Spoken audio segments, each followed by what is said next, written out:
বিগত কয়েকদিন ধরে না বেশ একটা সমস্যার সম্মুখীন হয়েছি। তো হয়েছে কি, যখনই কোনো ভিডিও মানে শুট করে সেটা গ্যালারিতে থাকছে, হঠাৎ করে কিছুক্ষণ বাদে দেখছি অটোমেটিক্যালি না সেটা ডিলিট হয়ে যাচ্ছে। তো কেন এরকম হচ্ছে বুঝতে পারছি না। তো আমি এমনি চেষ্টাও করেছি রিকভার করার, ইউটিউবে অনেক কয়েকটা ভিডিও দেখে, তারপরে অ্যাপ ইনস্টল করে, কিন্তু কিছুতেই কিছু করে উঠতে পারছি না। তো ওই জন্য বেশ কয়েকটা ভালো ভালো ভিডিও ডিলিটও হয়ে গিয়েছে। তো আপনারা তো দেখেইছেন, ইউটিউবে আমি একটা পোস্ট করেছিলাম যে আমার বাবা মার অ্যানিভার্সারি সিক্রেটলি আমাদের নতুন বাড়িতে সেলিব্রেট করেছিলাম ওদেরকে না জানিয়ে, সারপ্রাইজ হিসাবে। তো তারও ভিডিও ক্লিপগুলো নেওয়া ছিল, কিন্তু সেটাও দেখছি কি ডিলিট হয়ে গিয়েছে। তো ওই জন্য ভীষণ মন খারাপ হয়ে গিয়েছিল। তো কি আর করার, তো আমি তো রিকভার করতে পারছি না, আর অতটা এক্সপার্টও আমি নই। তো যাই হোক, যদি কখনো আবার নিজে নিজে যদি ফেরত আসে কখনো, তো সেটা আপনাদের সাথে শেয়ার করার চেষ্টা করব। আর সাথে না আমাদের বাড়ির পাশে, মানে আমাদেরই বাড়ির লাগো আর কি, জমির মধ্যে অনেক একটা বড় কুমড়ো গাছ হয়েছে। তো এটা কেন বলছি, গাছটা কিন্তু লাগানো হয়নি, মানে গাছটা বীজ পড়ে হয়েছে। আর সেরকম ভাবে যত্ন আত্মীয় কিছু করা হয় না, কিন্তু যেহেতু নতুন জমি না, তো ওই জন্য মানে ফলনটা ভীষণ ভালো হয়েছে। আর কুমড়ো জাতটাও ভীষণ ভালো, মানে বললে বিশ্বাস করবেন না, মানে পুরো বাড়িটার চারিদিকময় গাছটা এমন ভাবে বড় হয়ে পুরো বাড়িটাকে পুরো বেষ্টন করার মতো দিয়ে ফেলেছে। তো ভীষণ ভালো লাগছে দেখতে। আর সাথে কুমড়ো হয়েছে বেশ কয়েকটা। তো কয়েকটা আমরা খেয়েছি, কয়েকটা চুরিও গিয়েছে, আর কয়েকটা সবাইকে মধ্যে ভাগ বাটোয়ারা করেও দেওয়া হয়েছে। তো তারও একটা ভিডিও ক্লিপ নেওয়া ছিল, তো সেটা ডিলিট হয়ে গিয়েছে। তো আর কি করার, সেটা তো রিকভার করতে পারিনি। তো আজকে না মানে আরো কয়েকটা দেখছি কুমড়ো ফলেছে, তো সেগুলোই কাটবো। মানে একদমই ছোট ছোট, কিন্তু ভাবলাম যদি এগুলোও চুরি হয়ে যায় আর ভিডিওটাও ডিলিট হয়ে যায়, তো তার জন্য বরং আজকে কেটে একদম তাড়াতাড়ি করে পোস্টই করে দেওয়া যায়। তো চলুন সেটাই কাটতে যাবো। তো এই বিশেষ অসুবিধার কারণে ভিডিও কয়েকদিন যাবত আনতে পারিনি, যেটা আপনাদের সাথে প্রথমেই শেয়ার করলাম। তো দেখুন এখানে আমরা কাটতে চলে এসেছি, আর রিনাদিকেও সাথে করে নিয়ে এসেছি, আর একটা বড় লাঠি সাথে করে নিয়ে এসেছি। দুজনেই তো ঢুকছি, যদিও এখানে বন বাঁধার নেই। গাছটা দেখছেন কি বারান বেড়েছে, চারিদিকময় হয়ে গিয়েছে। তো যখন বাপি মারা এসেছিল সিঙ্গুর থেকে, তখন বাপি একটু গাছটাকে ওলট পালট করে তারপরে আরও যে সমস্ত আগাছাগুলো ছিল সেগুলো পরিষ্কার করে দিয়ে গেছে। তো এখানটা এতটা ঝুবড়ি ঝাবড়ি হয়েছে, ঢুকতে একটু ভয় লাগছে, কিন্তু একটুও না ঘাস পাতা বা অন্যান্য যে আগাছা গাছগুলো হয় সেগুলো বিশেষ নেই। তো ওর জন্য সেরকম অসুবিধা কিছু না, এই কুমড়ো গাছটাই খালি এইখানে হয়ে রয়েছে। এই দেখুন এখানে প্রথমেই দেখলাম একটা কুমড়ো হয়েছে, খুব একটা বড় হয়নি, সাইজে ছোট। তো এখানে আমরা আগেও দুখানা খেয়ে নিয়েছি কুমড়ো তুলে, তো সেটা সবাইকে দিয়েওছি। আর এখনও দেখতে এসেছি যে এখানে আরও কয়েকটা কুমড়ো হয়েছে, সেগুলোকে কাটার জন্য। কিন্তু এসে জানেন তো মনটা খারাপ হয়ে গেল, একটা ভীষণ বড় পাকা কুমড়ো হয়েছিল, তো এসে দেখি কি সেটা চুরি হয়ে গিয়েছে, মানে নেই আর কি। তো ওর জন্য একটু মনটা খারাপ হয়ে গিয়েছে, যে কী আর করা যাবে। তো এইখানটাতে এবার আস্তে আস্তে করে লাঠিটা দিয়ে নাড়িয়ে নাড়িয়ে দেখা হচ্ছে আর অন্য কোথাও ধরেছে কিনা।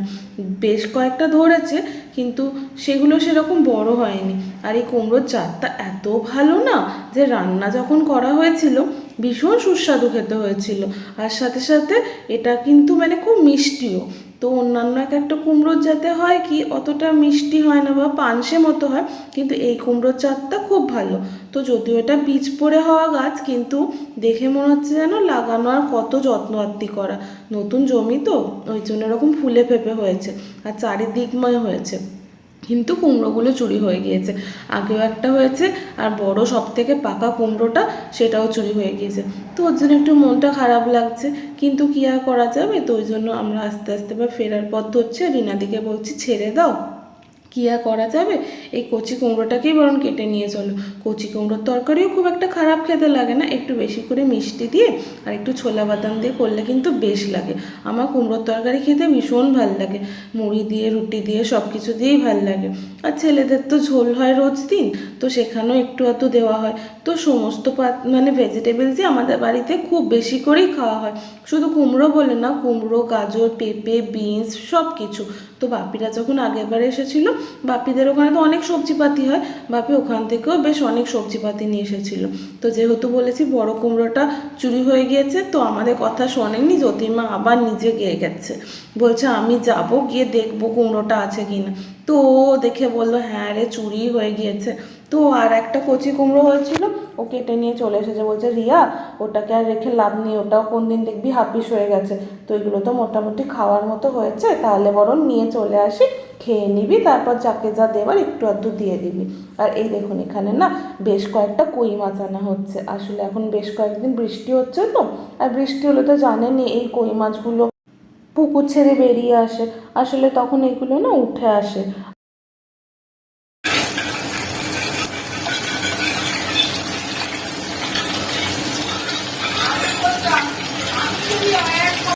তো আজকে এটা তেল ঝাল বানানো হচ্ছে, একটু বেশি করে তেল দিয়ে আর একটু নুন আর ঝাল বেশি বেশি চড়া করে দিয়েই রান্নাটা করা হচ্ছে। এমনিতে কই মাছে হরগৌরিও খুব ভালো হয়, এক পিঠে ঝাল আর এক পিঠে টক, কিন্তু আমার না এই তেল ঝালটা খেতে ভীষণ ভালো লাগে। ওই যে তেল ঝালটা হয় তার জুসটা দিয়ে ভাতটা মেখে খেতে এত টেস্টি লাগে। আর একটু ঝালটার একটু নুনটা বেশি দিতে হবে, আর মাছগুলোকে খুব কড়া করে ভাজতে হবে, যাতে করে কিনা চিবানোর সময় মাছের মাথা লেজাগুলো কুড়মুড় করে। তো এটা আমার ভীষণ পছন্দের। এবছর এই সিজনে এটা প্রথম কই মাছ।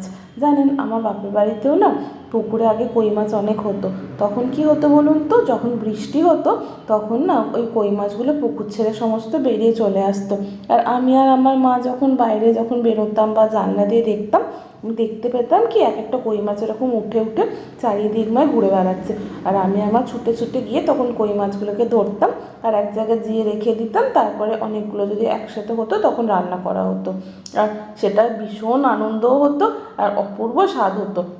এমনিতে তো বাজারে এখন অনেক হাইব্রিড মাছ বেরিয়ে গেছে, কিন্তু সেগুলো না খাওয়া অতটা ভালো না আর খেতে অতটা সুস্বাদু না, কিন্তু এই দেশি কইগুলো খেতেও যেমন সুস্বাদু আর সেরকম এর উপকারিতাও অনেক। আর এখানে দেখুন এই যে তেল ঝালটার জন্য ঝোলটা বানিয়ে নেওয়া হয়েছে, সেরকম বিশেষ কিচ্ছু মশলা দেওয়া হয়নি, সর্ষে পোস্ত পেঁয়াজ আদা রসুন কিচ্ছু না, শুধু একটু টমেটো ঘষে দেওয়া হয়েছে, সেটাকে তেলের মধ্যে একটুখানি ভালোভাবে টেলে নেওয়া হয়েছে, যখন টমেটোর কাঁচা গন্ধটা চলে গিয়েছে লঙ্কা গুঁড়ো আর হলুদ গুঁড়ো দেওয়া হয়েছে, আর কয়েকটা কাঁচা লঙ্কা চিড়ে দেওয়া হয়েছে, আর এরপরে একটু জল দিয়ে দেওয়া হয়েছে। এবার ঝোলটা যখন টকবক করে ফুটছে তখন এবার মাছগুলোকে দিয়ে নামিয়ে নেব। মাছগুলোকে কিন্তু এখানে বেশিক্ষণ ফোটালে হবে না, তাহলে হবে কি মাছটা একটু নরম নরম হয়ে যাবে। এই যে মাছটা খুব কড়া করে ভাজা রয়েছে, আর এই গরম গরম ঝোলটা এমনি এমনি মাছটার মধ্যে সমস্ত সুন্দরভাবে ঢুকে যাবে। তো এই রেসিপিটা আপনারা একদিন ফলো করতে পারেন, আশা করি আপনাদের খুব ভালো লাগবে। খুব শীঘ্রই নতুন ভিডিও নিয়ে দেখা হচ্ছে। সকলে খুব ভালো থাকবেন, সুস্থ থাকবেন, সাবধানে থাকবেন। ধন্যবাদ।